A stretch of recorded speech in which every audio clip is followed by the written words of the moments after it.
Al Evangelio de Lucas. Y la semana pasada pues no estuvimos. Quiero platicarles que fue un muy buen tiempo. Gracias a Dios nos permitió estar en un retiro para parejas de plantadores de iglesia. Entonces mi esposa y yo fuimos, dejamos a nuestros niños con mis papás por primera vez. Y híjole, se vuelve adictivo esto, ¿eh?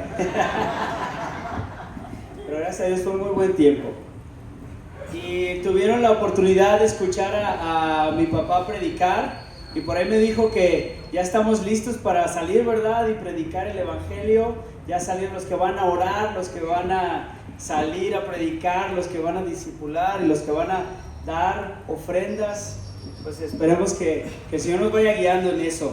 Pero es interesante porque algo que decía el pasaje que le tocó leer a él es que finalmente el gozo o la alegría o lo más importante que debíamos de tener en mente, ¿qué era?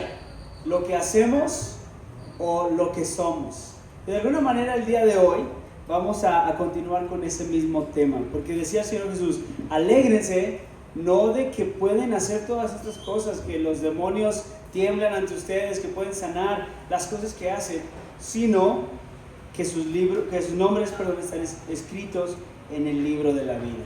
Entonces con eso en mente vamos a leer el pasaje de hoy, el cual se encuentra en Lucas 10, del 25 hasta el final del capítulo, que es el 42. Les voy a pedir por favor, si pueden hacerlo, ponerse de pie para escuchar la palabra de Dios. Dice así: cierto intérprete de la ley se levantó y para poner a prueba a Jesús dijo: Maestro, ¿qué haré para heredar la vida eterna? Y Jesús le dijo: ¿qué está escrito en la ley? ¿Qué lees en ella? Respondiendo él dijo: amarás al Señor tu Dios con todo tu corazón y con toda tu alma y con toda tu fuerza y con toda tu mente, y a tu prójimo como a ti mismo. Entonces Jesús le dijo: has respondido correctamente, haz esto y vivirás. Pero queriendo él justificarse a sí mismo, dijo a Jesús: ¿y quién es mi prójimo? Jesús le respondió: cierto hombre bajaba de Jerusalén a Jericó y cayó en manos de salteadores, los cuales después de despojarlo y de darle golpes, se fueron, dejándolo medio muerto.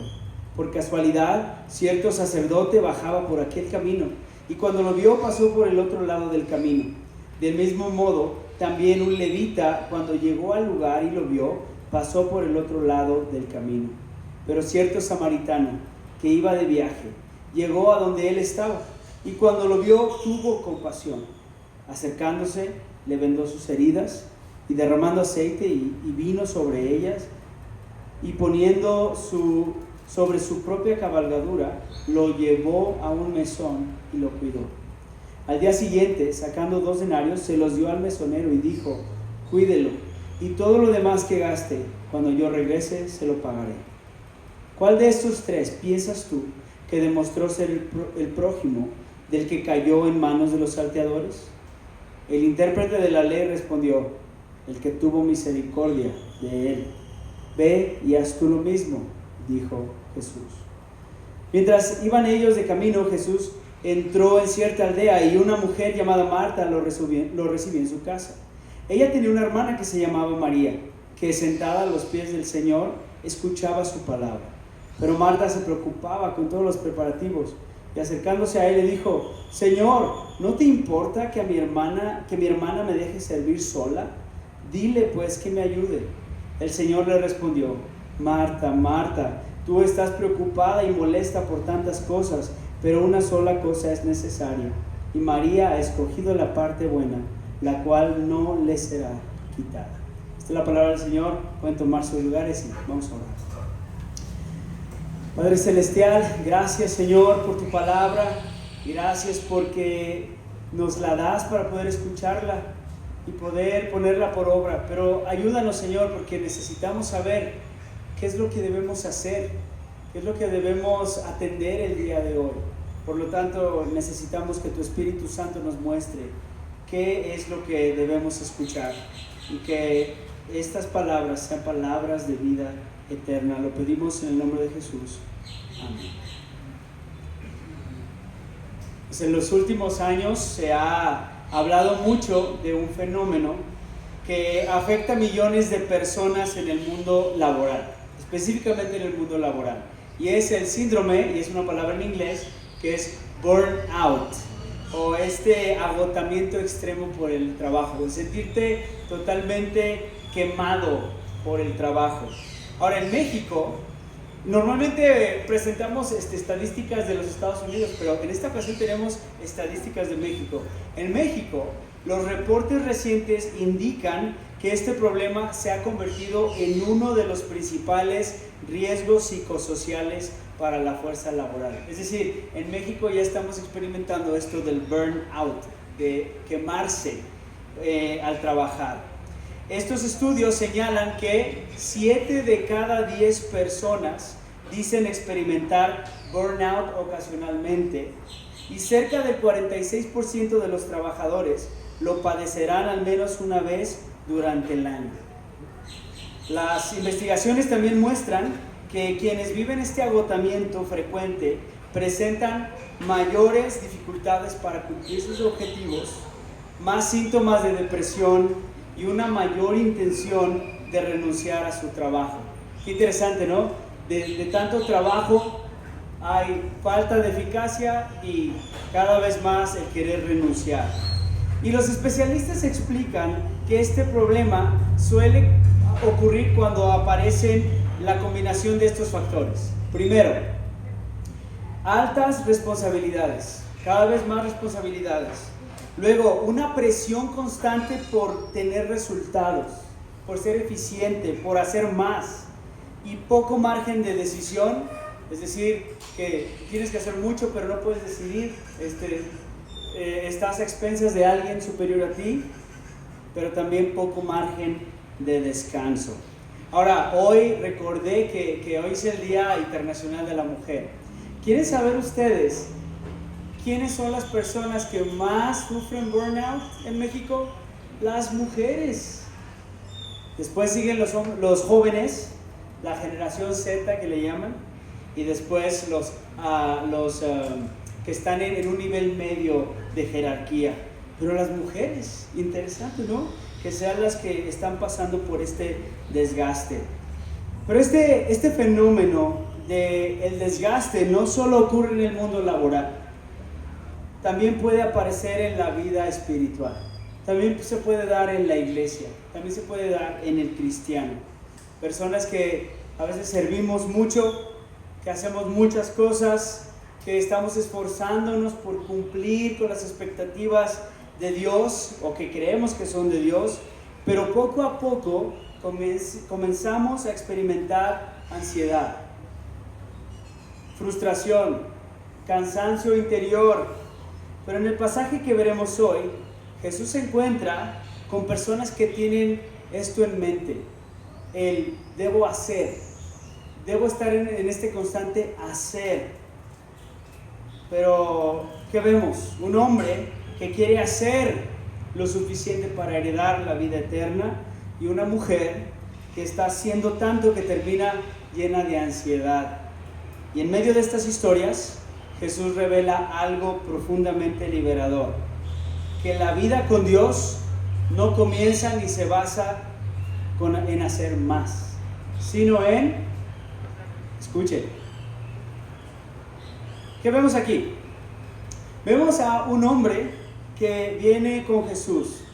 Él viene mientras Jesús está enseñando, ha estado mandando a sus discípulos a hacer cosas, pero luego les dice: benditos ustedes porque han visto lo que muchos quisieron ver y no pudieron, y escucharon lo que muchos hubieran querido oír. Y Jesús también les dice: no se trata de lo que hacen, sino de que sus nombres están escritos en el libro de la vida. Jesús sigue definiendo este enfoque de discipulado que comenzó en versículo 20. La fuente de alegría no es en lo que se puede hacer, sino en que el estar inscritos en el libro de la vida significa pertenecer a Él mismo, a Dios mismo, a los que tienen esa vida eterna. Vemos que llega un intérprete de la ley. Y este intérprete de la ley era un experto, podría ser un abogado, podría ser un erudito, alguien que se dedicaba constantemente a leer la Biblia, el Antiguo Testamento, la Torá y todas estas leyes, y las interpretaba. Entonces llega este intérprete con una pregunta, pero de inmediato nos dice el texto que esta pregunta nace de una intención incorrecta. Nos dice ahí en el versículo 25 que él venía ¿para qué? Para poner a prueba a Jesús. A ver si es que sabe tanto, a ver si es que realmente tiene la correcta interpretación de las cosas, a ver cómo lo puedo encontrar en alguna falla. Entonces llega el intérprete de la ley y le dice: Maestro, ¿qué haré para heredar la vida eterna? Que él cree que puede probar a Jesús. Él cree que puede ponerle ahí un obstáculo para que Jesús caiga. Pero ¿saben qué? Esta pregunta en realidad lo que revela es su problema. Un problema en su corazón. Porque él cree que para poder tener una herencia se debe hacer algo. ¿Qué debo hacer para heredar? Y yo pensaba, ¿qué es una herencia? Una herencia, por definición, no implica ninguna acción del heredado, ¿verdad? No implica algo que el heredado tenga que hacer para ganarse su herencia. Cuando alguien muere, deja sus bienes a quien legalmente se les anota ahí. Y todos mis bienes van a fulano y sutano. Una herencia no se gana trabajando. ¿Cómo se gana? No se puede ganar, simplemente se recibe. Sin embargo, el intérprete de la ley, como muchos de nosotros, tiene como que al revés los conceptos. Él cree que la ley se debe interpretar para hacer y por lo tanto heredar. Y saben, creo que esta interpretación sigue viva en nuestras culturas. ¿Por qué? Porque normalmente o comúnmente escuchamos a personas que o fueron desheredadas o que decidieron no heredar algo a sus hijos porque eligieron una profesión que no queríamos, o porque eligieron una pareja que no es de nuestro agrado, o porque tienen un estilo de vida diferente al que nos hubiera gustado para esas personas, para mis hijos, para mis nietos, y que por lo tanto los quitan de la herencia. En esencia, nuestra cultura es: hey, para heredar algo te lo tienes que ganar. Y cuidadito cómo vives, porque en el momento en que hagas algo que me disguste, te voy a quitar de la herencia. ¿Alguien ha sido desheredado aquí? Miren, ahí hay alguien que fue desheredado. ¿Por qué? Porque, conociéndolo, porque decidió seguir a Jesús. Entonces, esa es la mente del intérprete de la ley. ¿Y qué hace Jesús? De una manera magistral, diciendo: bueno, estoy ante un intérprete de la ley, entonces vamos a ir a tu área de expertise, a tu área de experiencia. Lo dirige a la ley. A ver, experto en la ley, muéstrame esa área de tu experiencia. Entonces el hombre le responde con lo que conocemos como el Shema, que era una especie de credo, algo que todos los israelitas y judíos debían de conocer, que estaba en Deuteronomio 6:5.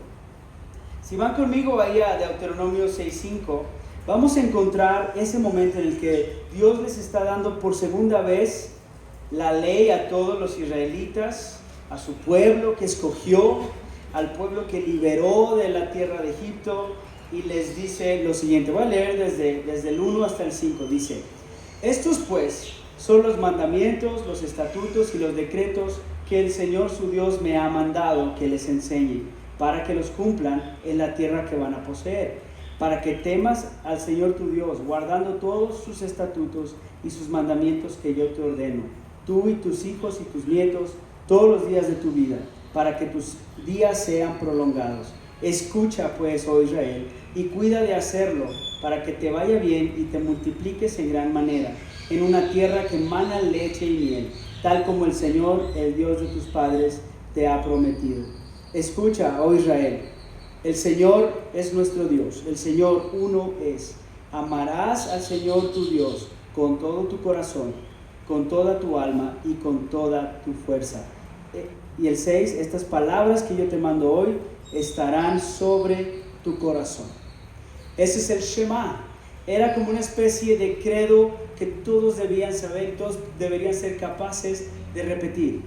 Y el intérprete, pues sabiendo esto de antemano, pues dice, ok, ahí está, amarás al Señor tu Dios con todo tu corazón, con toda tu mente y con todas tus fuerzas. Y luego cita el gran mandamiento de y a tu prójimo como a ti mismo, como está en Levítico 19:18. Hasta aquí la interpretación del experto en la ley es correcta. Es correcta, es lo que dice la palabra. Todos los que eran parte del pueblo de Dios debían conocer estos mandamientos. Pero estaba mal interpretada. ¿Por qué? Porque esta ley no fue dada para que los israelitas fueran salvos, sino que esta ley había sido una vez que Dios los tomó donde estaban siendo esclavos, donde estaban batallando y estaban dudando y estaban olvidando quién era Dios por 400 años. ¿Y qué hace Dios?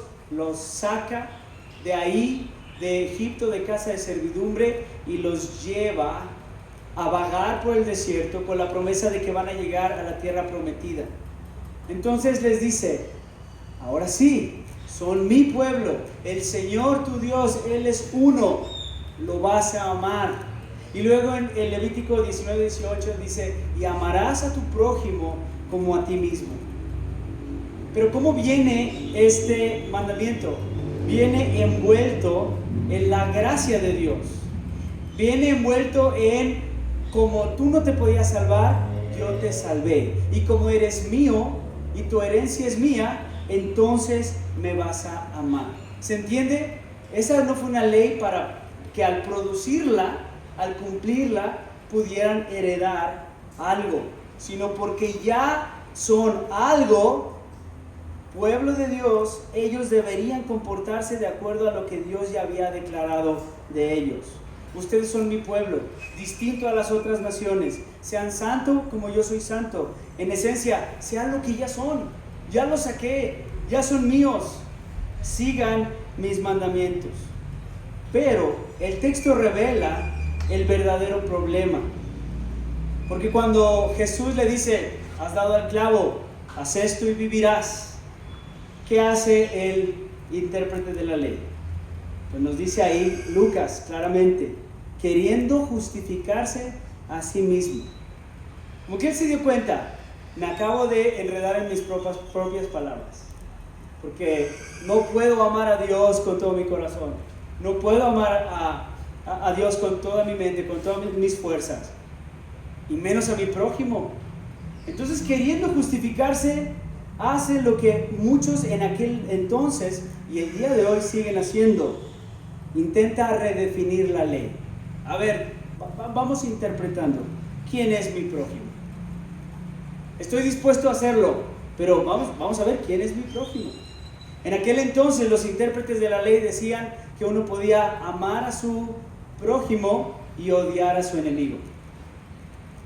Entonces era muy cómodo poder decir, vamos definiendo, si yo defino que hay enemigos, gente a la que no debo amar, gente a la que puedo rechazar, gente a la que no es digna de mi compasión, entonces vayamos poniendo ese estándar para que entonces lo pueda cumplir. Y esto es a lo que conocemos como legalismo. El hecho de poder redefinir el estándar de Dios para poder limitar la obediencia que presentamos ante Dios y de esa manera proteger nuestra autojustificación. Nos encantaría poder tener una lista de las canciones que debemos escuchar y cuáles no escuchar, de la ropa que debemos usar y cuál no usar, de los lugares que podemos frecuentar y cuáles no podemos frecuentar, y de esa manera poder decir, estoy en el lado correcto, en el lado seguro, de aquí no me voy a mover. Y esa era la actitud del intérprete de la ley, diciéndole a Jesús, yo sé que está la ley, y yo empecé preguntando qué debo hacer, Entonces bajemos el estándar para entonces poder cumplirlo. Y saben que esa es la religión sin el evangelio. La religión que no trae esas buenas noticias y siempre termina así: hacer para intentar pertenecer.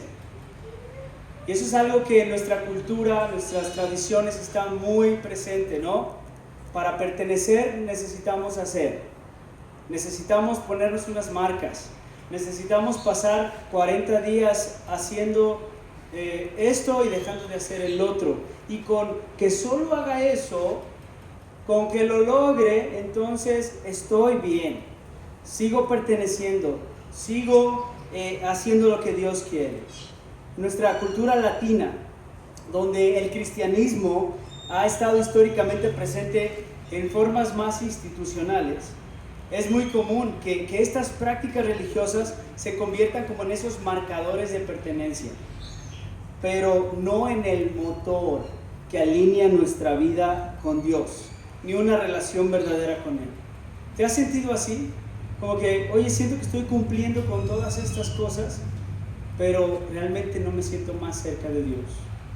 Sí, me puse una marca, sí, estuve participando en la Semana Santa, sí, hice tal ritual, pero no me siento cerca de Dios. Y esto se manifiesta en actos religiosos sin corazón. Asistir, participar, cumplir, pero sin que la misericordia y el amor al prójimo reflejen el carácter de Dios. Lo podemos ver de esta manera. ¿Se dan cuenta que el intérprete jamás se metió con el amor a Dios? Porque ahí no iba a ganar. Ahí no hay de otra. A Dios se le ama con todo. Pero ¿qué tal el prójimo? Y nosotros estamos igual. Podríamos decir, sí, alabado sea Dios, pero mientras tenga que ver con cómo amo a mi prójimo, ahí es donde tambaleamos. Entonces, cuando esa religiosidad es confrontada, muchas veces la reacción que tenemos no es de arrepentimiento, sino justificarnos a nosotros mismos. Sí, debo de amar a mi prójimo, pero tú no conoces a mi esposa. Sí, debo de amar a mi prójimo, pero tú no sabes cómo son mis hijos. Y así le ocurre al intérprete de la ley. Entonces, ¿qué hace Jesús? En vez de responderle y ponerse a ver, bueno, definamos, a ver, ¿tú quién consideras que es tu prójimo? Vamos a poner las reglas. Le cuenta una parábola. Y es una de las parábolas más conocidas en el mundo. Es la parábola que nos da esa asignación como, mira, vino un buen samaritano y me ayudó. Y con eso destruye la autojustificación del hombre en versículos 30 a 35. Dice que pues está este hombre, presumimos que es un judío que baja de Jerusalén. Normalmente Jerusalén era el lugar donde la gente iba a adorar, estaba ahí el centro cultural y religioso, y bajó a Jericó. Jericó era el camino a Jericó era muy peligroso. Entonces ya el hecho de decir, este hombre bajó de Jerusalén a Jericó, ya nos ponía un poco en alerta. Y dice que pues está este hombre y vienen unos salteadores, unos ladrones, y lo despojan de sus cosas y lo dejan ahí medio muerto. Y aparece uno de tres personajes.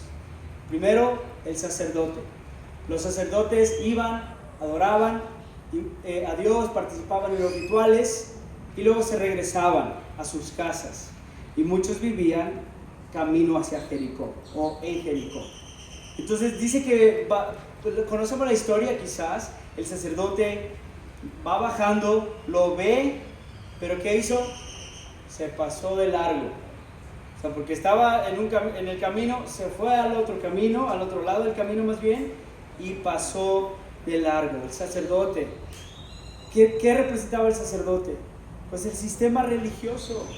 Si había alguien que debía de ayudar a ese pobre compatriota judío, ¿quién era? El sacerdote. Pero ¿qué pasa? Ve al hombre y se pasa de largo. Luego dice Jesús que aparece otro varón, un levita. Los levitas eran ministros de culto, eran como ayudantes, eran personas que estaban a cargo del aspecto físico del templo. y ayudaban a los sacerdotes, pero lo mismo, lo ve y pasa de largo. Podríamos resumirlo así: ambos representan religión sin misericordia. Religión sin misericordia. Yo ya cumplí, diría el sacerdote. Ya hice mi parte, que es ver lo de los sacrificios. Ya quedó, ya hice mis 8 horas, ya no me corresponde. El levita igual. Y más porque pues, era un hombre que estaba ahí sangriento y sangrado y batallando mucho. Religión sin misericordia. Pero ¿saben qué? Esto me hace pensar mucho en la lógica de la meritocracia. ¿Se ubican esto? La meritocracia, el hecho de tú querer ganarte las cosas por tus propios méritos. Y esto está tan presente en nuestras culturas, pero también se infiltra en la espiritualidad, o sea, en la vida espiritual. Esto de la meritocracia, el de yo puedo irme ganando mis peldaños y entonces voy siendo superior a los demás. Y esto puede producir precisamente lo que vemos aquí: relaciones superficiales con su prójimo. El hombre necesitaba ayuda, pero el sacerdote está tan metido en su propio sistema religioso que no tiene tiempo para ver por su prójimo. Está más metido en cumplir que en servir. Y eso se ve en comparaciones espirituales también. Compararnos, ¿no? Yo soy sacerdote, tú eres uno de a pie. Juicio duro a quienes no cumplen con nuestras expectativas. ¿Por qué? Porque si estar cerca de Cristo, estar cerca de Dios, tiene que ver con mis méritos, entonces irremediablemente nos llevará a juzgar a los demás. El sacerdote, el levita, representan precisamente esta tensión de la meritocracia. Personas que están cerca a la religión, que pasan de largo ante la necesidad humana. ¿Creen que eso se siga dando en nuestros tiempos? Esta idea de ya cumplí con lo que me corresponde y ya no tengo tiempo para ti cuando estás en una dificultad. Pero luego aparece un personaje, y yo creo que aquí en este momento el intérprete, mientras está escuchando, se va a haber sorprendido, ¿no? Como un sacerdote no hizo caso, el levita tampoco. Yo creo que ahorita va a llegar el que sí, como suelen ser las historias o los chistes, ¿no? El tercero es la tercera es la vencida. Pero aparece este personaje totalmente inesperado, un samaritano. Si sabes un poco de la historia y de la Biblia, sabrás que los samaritanos y los judíos no se llevaban bien. De hecho, eran enemigos religiosos. Los samaritanos eran vistos menores a los israelitas, a los judíos, y por lo tanto eran enemigos que no podían convivir. De hecho, los judíos trataban siempre de darle la vuelta a los samaritanos. Pero aparece este personaje y vean todas las acciones en los versículos 30 y 35. Dice que él lo vio, igual que el levita, igual que el sacerdote. Pero ¿qué hizo después? Cuando lo vio, tuvo compasión. Es algo que no vimos ni en el sacerdote ni en el levita. ¿Y qué hace? Se acerca, él mismo cura sus heridas, lo carga y lo lleva a un mesón donde de su propio dinero paga para que lo cuiden, y si en algo les falta pago, él lo va a cubrir 2 semanas después. Esto debió haber destruido cualquier rastro de autojustificación del intérprete de la ley, porque la misericordia del samaritano supera el legalismo religioso, supera cualquier límite del mérito, supera su misericordia. ¿Y qué hace después Jesús? Jesús cambia la pregunta en los versículos 36 y el 37. Vean la pregunta de Jesús y cómo cambia, cómo es un voltearle la tortilla al intérprete de la ley. Dice, ¿cuál de estos tres piensas tú que demostró ser prójimo del que cayó en manos de los salteadores? El intérprete de la ley le había dicho a Jesús, ¿quién es mi prójimo? Poniéndose a él mismo como el que juzga. ¿Quién es mi prójimo? ¿A quién debo amar? Pero vean cómo Jesús lo cambia y le dice, más bien, ¿quién demostró ser prójimo del hombre que necesitaba? Ya no se trata de definir a quién voy a amar. Se trata de que tú debes de convertirte en prójimo. Y ven la respuesta del intérprete, porque es muy, muy interesante, que ni siquiera se atreve a decir samaritano. Dice, pues el que tuvo misericordia. Esto revela esa tensión. El intérprete de la ley se está resistiendo. ¿Cómo es posible que me acabas de decir que yo debo de hacer todas estas cosas y me pones en este predicamento? Porque ¿saben qué? Él nunca amaría a un samaritano. Él jamás se atrevería a dar su vida por un samaritano. Y eso revela esa resistencia en sus corazones, en su corazón. Pero ¿saben qué? La parábola demuestra algo muy profundo. Si la ley realmente exige amar así, como Jesús está presentando, si la pregunta es ¿qué debo hacer? Jesús no baja el estándar como lo hace el legalismo, sino que lo supera. Lo lleva al cielo, diciendo, así debes amar. De manera que la persona que más odias te puso el ejemplo de cómo es amar. El legalismo siempre intenta reducir el estándar, pero Jesús lo expone el corazón en toda su profundidad. Y aún en el ámbito cristiano, y en el ámbito cristiano evangélico, muchas veces tendemos a leer la parábola del 30 al 35 y leerla bajo una directriz meramente moralista. Y casi siempre la interpretación final en el sermón es, hermanos, vayan y hagan lo mismo que el buen samaritano. Entonces reducimos el pasaje a una exhortación meramente ética. Hermanos, debemos ser más amables. Debemos ayudar a los necesitados. Sin embargo, el contexto de esta parábola nos muestra algo más profundo. No es un mero ejemplo de cómo ser mejores samaritanos, cómo ser buenos prójimos. El hombre está tratando de justificarse a sí mismo. Y la parábola lo que hace es exponer la incapacidad del corazón humano para amar al prójimo con la perfección que la ley exige. Por eso sería un desacierto si cerráramos este primer punto de este sermón con una aplicación meramente, pues Jesús nos dijo que fuéramos e hiciéramos lo mismo, pues vayan y hagan lo mismo. Si no hemos entendido que el hombre quería justificarse y que no debemos pensar, debemos ser mejores que el intérprete. No, intérprete inepto. No, nosotros debemos ser mejores que ese intérprete. Y debemos ser como el buen samaritano. ¿Por qué? Porque la parábola también nos apunta a nosotros.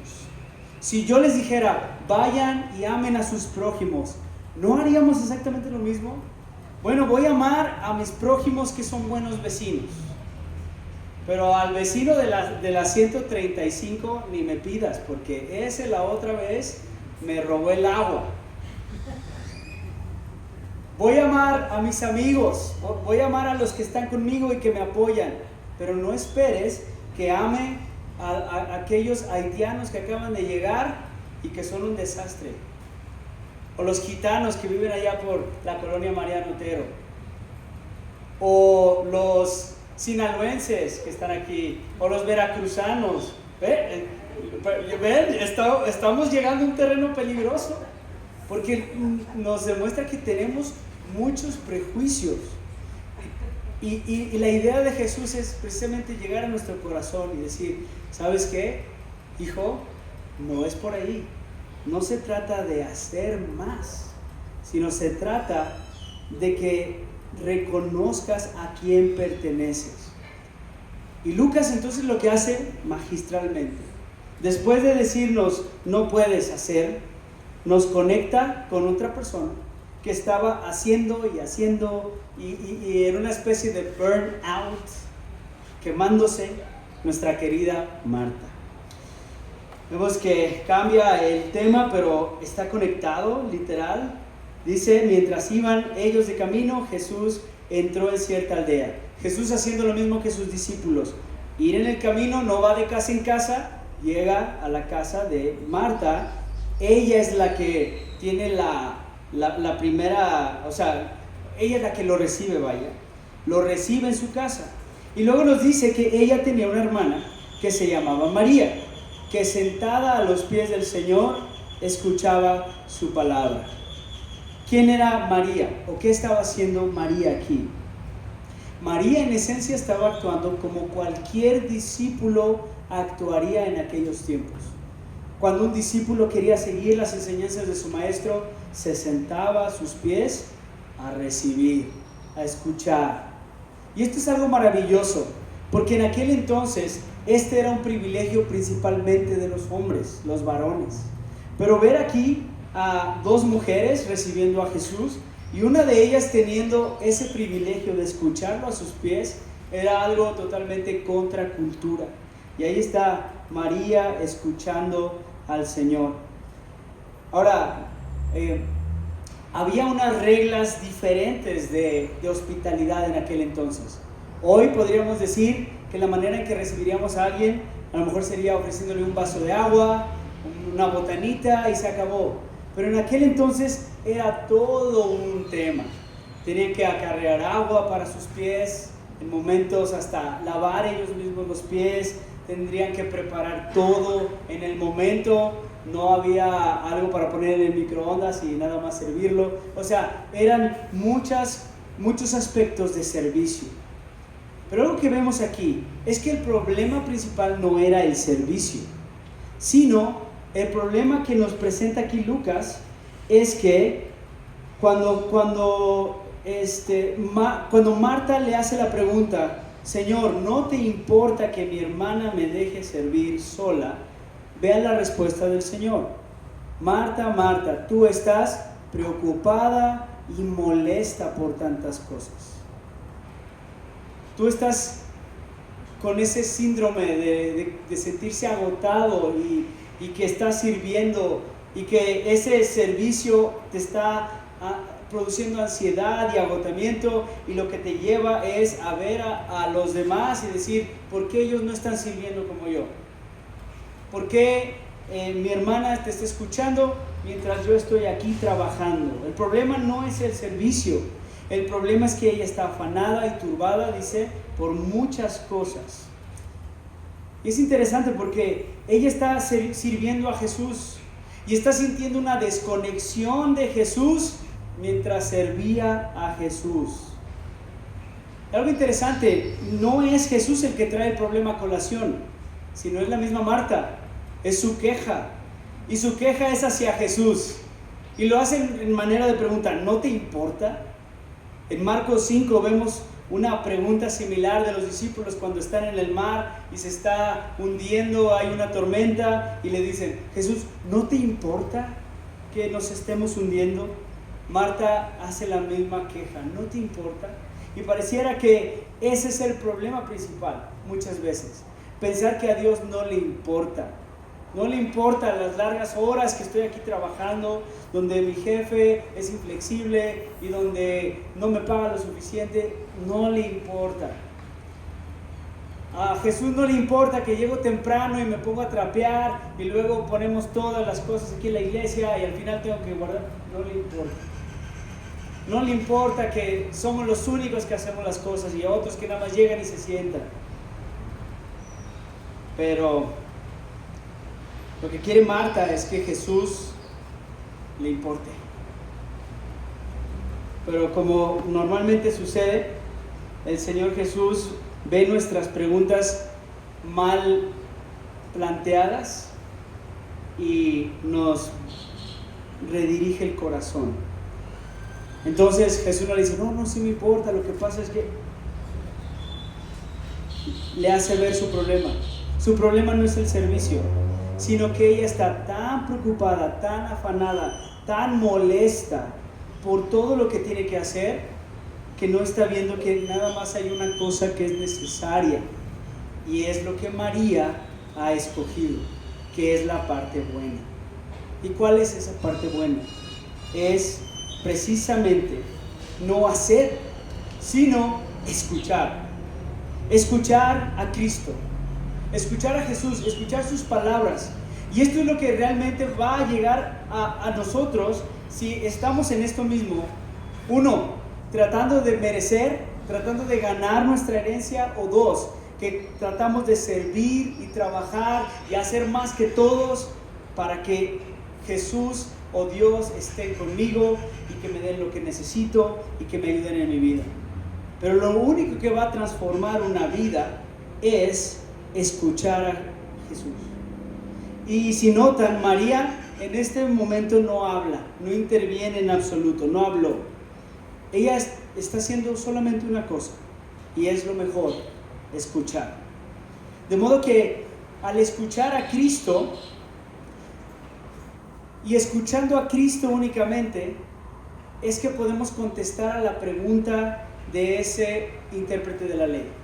Su corazón y su mente estaba en: ¿qué cosas debo hacer? ¿Qué leyes debo cumplir? Lo único que debemos hacer, si es que hay algo, es escuchar a Jesús. Escuchar a quien dijo: que te conozcan a ti, Padre. Esta es la vida eterna, que te conozcan a ti, al único Dios verdadero, y a Jesucristo a quien has enviado. Y es lo que Marta está haciendo. De manera que al escuchar a Cristo recibimos vida eterna como herencia. Entonces no tenemos que hacer nada para ganarnos una herencia, porque por definición una herencia se recibe. Y esa gracia de recibir la herencia va a transformar nuestro corazón para poder hacer precisamente eso que el intérprete quería hacer. El intérprete quería cumplir con el gran mandamiento: amar a Dios y amar al prójimo, pero no podía, de manera que baja el estándar. Pero ¿saben qué? Cuando escuchamos a Jesús y esas palabras de vida eterna, entonces nuestro corazón se transforma para poder ahora sí amar a Dios y también servir al prójimo. Porque en el fondo, cuando leemos Lucas 10, 30-35, la parábola del buen samaritano, nosotros no nos podemos poner en el lugar del samaritano. Más bien, nosotros somos como ese hombre herido en el camino, totalmente desvalidos, desprotegidos, y Cristo es el verdadero prójimo que se acerca a nosotros. ¿Por qué? Porque cuando pensamos en nuestra vida, cómo llegó a Jesús a nuestro corazón, o cómo llega Jesús al corazón de las personas, cuando nos encuentra caídos, incapaces, sin esperanza, y ahí tiene misericordia. Entonces, si hay un buen samaritano aquí, ¿quién cree que es? Jesús. Porque nosotros naturalmente lo rechazamos. Naturalmente su mensaje choca con nuestra meritocracia, choca con nuestro legalismo, choca con nuestra incapacidad. Pero cuando Él viene y habla y escuchamos, entonces recibimos esa gracia para amarlo, para poder escuchar, recibir, amar y servir. De manera que sí hay una aplicación aquí para nosotros, y es que podemos amar a nuestro prójimo a la medida que entendemos la misericordia que hemos recibido. Y eso nos ayuda a no estar autojustificándonos y buscándole cómo le puedo hacer para no cumplir con lo que Dios quiere. Y ayudamos, no para justificarnos, sino porque hemos sido ayudados por Cristo. Podemos también servir a Cristo sin ansiedad. El servicio cristiano fluye de esa comunión con Cristo y no del activismo. Entonces yo quiero hacerles una pregunta a ustedes. Si el día de hoy en tu trabajo te sientes como con ese momento del burnout, de que te sientes quemado, una buena pregunta que puedes hacer es: ¿cómo ha estado mi estado de ánimo mientras sirvo, mientras trabajo? ¿Estoy preocupado, estoy ansioso, estoy molesto por tantas cosas? ¿Será que queremos lograr las cosas por nuestros propios méritos?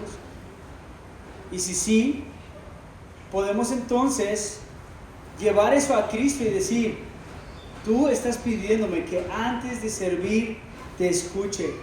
Entonces, por más raro que parezca, para ser más eficientes en nuestro trabajo, en nuestros matrimonios, en nuestro servicio a la iglesia, la respuesta no es hacer más, sino hacer menos para escuchar mejor. Entonces, evalúa cómo te sientes. ¿Estás cansado? ¿Estás preocupado? ¿Estás ansioso? ¿Qué quieres lograr? ¿A quién quieres impresionar? ¿O con quién te quieres presentar de una manera como capaz? Yo puedo hacer las cosas, yo soy el mejor. También cultivamos una iglesia que escucha a Jesús. La iglesia no debe ser solo lugar de actividades. Y aquí sí quiero ser bien claro, porque estamos en el año número 2. Y escuché otras estadísticas mientras estaba en ese retiro en Monterrey.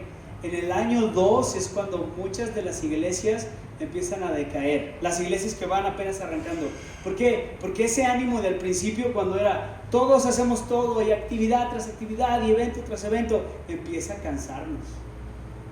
Y entonces la gente empieza a decir: ya no estoy a gusto, yo creo que mejor me voy a ir de esta iglesia, voy a buscar otra donde no tenga que trabajar tanto, necesito descansar un poco. Y saben, yo no quiero que lleguemos a ese punto. Y la idea no es, no, tenemos que seguir y echarle más ganas. No, es hacer precisamente lo que Marta hizo. No, María, no Marta. Era para ver si estaban preguntando. María hizo, sí hizo algo. ¿Qué hizo? Escuchar. Entonces la iglesia no es solo un lugar de actividades o activities, sino una comunidad que escucha la palabra.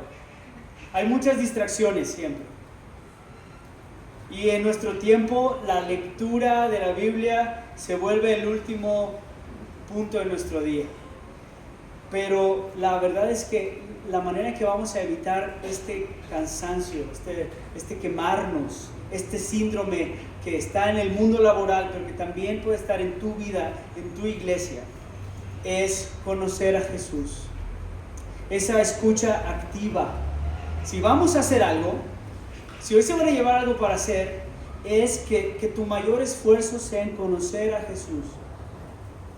Y tristemente, algo que vemos es que nuestras actividades ocupan nuestro tiempo y nuestra energía, pero cuando se trata de estudiar la palabra juntos o estudiar la palabra individualmente, siempre hay algo mejor. Siempre hay las tareas del hogar, siempre hay las actividades extracurriculares de nuestros hijos, siempre hay los viajes, siempre hay el trabajo. Y nos esforzamos muchísimo en eso, pero cuando se trata de escuchar a Jesús, tristemente no lo hacemos. Entonces, si vamos a hacer algo, si quieres hoy escuchar, no, yo necesito saber, que me digan qué hacer.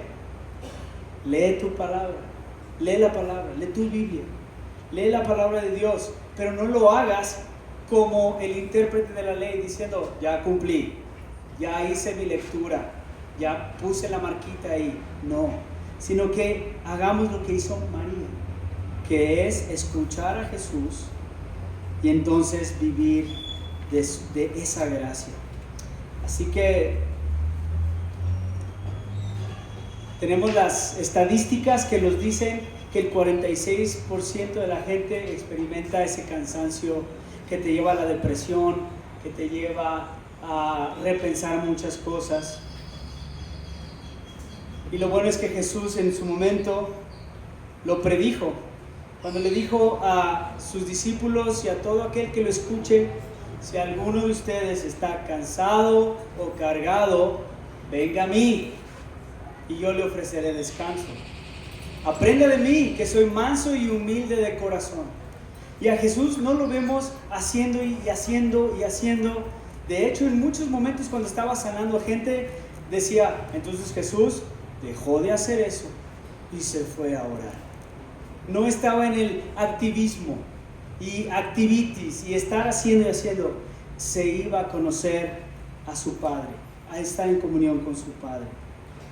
Si vamos a luchar contra ese burnout, ese quemazón en nuestra vida, debemos de ver a Jesús como ese buen samaritano que nos vio y nos sigue viendo cuando estamos totalmente invalidados, incapacitados, y nos ofrece su misericordia.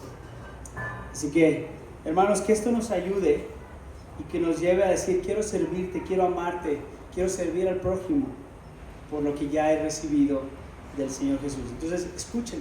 Si van a hacer algo el día de hoy, ¿qué es eso? Escuchen a Jesús. Vamos a orar. Padre Celestial, nuestro mundo y nuestra sociedad nos dice que para ser debemos hacer. Pero gracias, Señor, porque tu palabra es totalmente distinta. Para ser debemos de recibir tu herencia.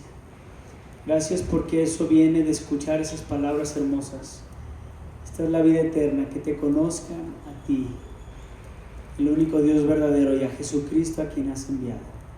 Padre, que estas palabras del Evangelio sean las que hoy nos lleven a pensar en nuestras propias vidas. ¿Qué tanto buscamos esa buena parte que no es quitada? ¿Qué tanto estamos en esa constante de hacer y lograr, que nos lleva a ser parte de estas estadísticas? Que las mujeres la encabezan. Señor, yo quiero pedirte que seamos una iglesia que te conoce más, aunque eso implique hacer menos. Que te conoce más, aunque eso implique sacrificar tiempo, sacrificar entretenimiento, sacrificar actividades. Padre, y que al hacerlo podamos experimentar que al hacer menos y escucharte más, estamos más felices. No hay depresión, no hay ansiedad, hay vida, esa vida eterna que tú has prometido, Padre. Te quiero pedir por cada uno de mis hermanos hoy y por todos aquellos que el día de hoy aún no tienen esa relación contigo, que puedan irse no pensando en qué más hacer para poder estar bien contigo, sino que el día de hoy puedan creer en ti al escuchar las palabras de Jesús. María hizo lo mejor, porque esa parte no será quitada, y creemos eso, que tu evangelio no será quitado de nuestros corazones cuando te escuchamos correctamente. Que así sea, en el nombre de Jesús. Amén.